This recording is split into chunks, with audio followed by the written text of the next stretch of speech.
Hello friends, welcome to my channel. ఈరోజు మనం సజ్జ పిండితో లడ్డు ప్రిపేర్ చేద్దాం. దాని కొరకు నేను 1 కప్పు సజ్జలను మిక్సీ జార్లోకి తీసుకొని మిక్సీ పడుతున్నా.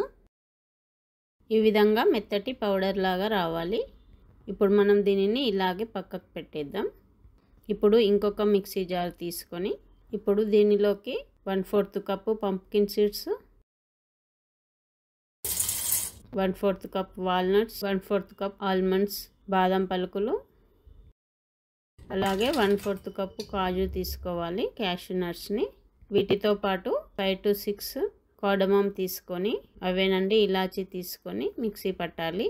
మెత్తటి పౌడర్ లాగా మిక్సీ పట్టాలి. ఈ విధంగా రావాలి. ఇప్పుడు దీనిని ఒక ప్లేట్లోకి వేసి పక్కకు పెడదాం.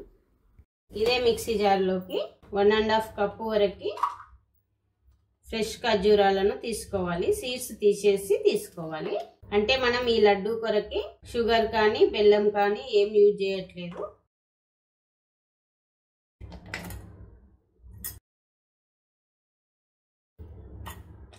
ఇప్పుడు వీటిని పేస్ట్ లాగా వచ్చేటట్టు మిక్సీ పట్టాలి. ఈ విధంగా రావాలి. ఇలా మిక్సీకి పట్టి పక్కకు పెట్టండి. ఇప్పుడు మనం లడ్డు ఏ విధంగా ప్రిపేర్ చేయాలో చూద్దాం. ముందుగా స్టవ్ పైన ఒక కడాయి పెట్టి అది వేడెక్కనివ్వాలి. వేడెక్కాక ఒక 1 టేబుల్ స్పూన్ వరకు నెయ్యి వేసుకోండి. ఇప్పుడు ఈ నెయ్యిలో మనం మిక్సీ పట్టి పెట్టిన సజ్జ పిండి ఉంది కదా, పల్ మిల్లెట్ ఫ్లవర్, అది వేసి వేయించాలి. ఫ్లేమ్ని లో ఫ్లేమ్ మీద పెట్టండి. లో ఫ్లేమ్ మీద పెట్టి 5 to 6 మినిట్స్ వేయించాలి. పిండిని మాడకుండా వేయించండి. మధ్య మధ్యలో కావాలంటే కొద్దిగా నెయ్యి యాడ్ చేయండి. మనం తీసుకున్న సజ్జలను నేను 12 to 15 అవర్స్ నానబెట్టి నీటిని వడగట్టి ఆరబెట్టిన తర్వాత తీసుకున్నాం. మనం సజ్జలను నానబెట్టి తీసుకోవడం వలన ఈజీగా డైజెస్ట్ అవుతుంది. అలాగే వీటిలో ఉన్న న్యూట్రియంట్స్ మన శరీరానికి సమృద్ధిగా అందుతాయి. ఇప్పుడు ఈ పిండిలో నుంచి మంచి సువాసన వస్తుంది, అంటే ఈ పిండి వేగింది. ఇప్పుడు స్టవ్ ఆఫ్ చేసి దీనిని ఒక ప్లేట్లోకి వేసుకోండి. ఈ పిండిని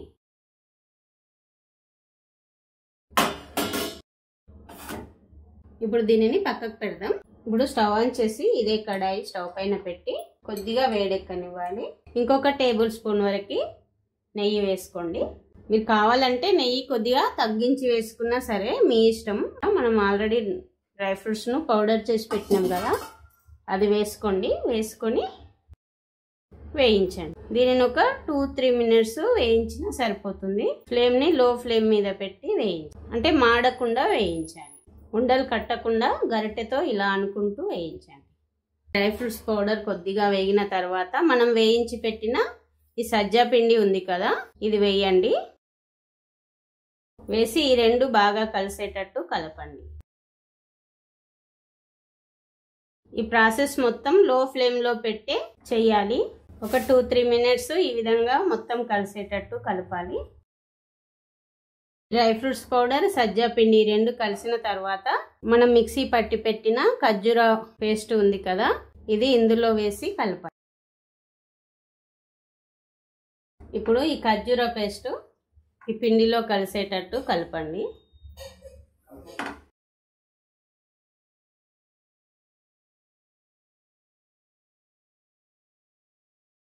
ఫ్లేమ్ని లో ఫ్లేమ్ మీదనే పెట్టండి. కొద్దిగా టైం పడుతుంది కానీ లో ఫ్లేమ్ మీదనే పెట్టి కలపండి. ఈ వుడెన్ స్పూన్ అయితే ఇంకా బాగా కలుస్తుంది. కొద్దిగా ఇలా అనుకుంటా కలిపితే, అంటే ఈ పొడులన్నీ కలిసిపోవాలి. ఇప్పుడు ఇలా కలిసిన తర్వాత స్టవ్ ఆఫ్ చేయండి. అంటే ఒక 5 మినిట్స్ వరకు ఇలా స్టవ్ ఆన్లో ఉంచి లో ఫ్లేమ్ మీద పెట్టి అన్నీ కలిసేటట్టు కలిపిన తర్వాత ఇప్పుడు స్టవ్ ఆఫ్ చేయండి. స్టవ్ ఆఫ్ చేసి దీనిని కొద్దిగా చల్లారనివ్వాలి. మరి కంప్లీట్గా చల్లారనివ్వద్దు. కంప్లీట్గా చల్లారితే మనకు లడ్డు ప్రిపేర్ చేయడానికి రాదు, అంటే లడ్డు కట్టడానికి రాదు. ఇప్పుడు స్టవ్ ఆఫ్ చేసి దీనిని చల్లారనిద్దాం. మనం ప్రిపేర్ చేసిన లడ్డు మిశ్రమం చల్లారింది. దీనితో మనం లడ్డు ప్రిపేర్ చేద్దాం. ఒకసారి ఇలా కలుపుకోవాలి. ఇప్పుడు కొద్దిగా తీసుకొని కొద్దిగా ఇలా గట్టిగా ప్రెస్ చేసుకుంటూ లడ్డు కట్టాలి.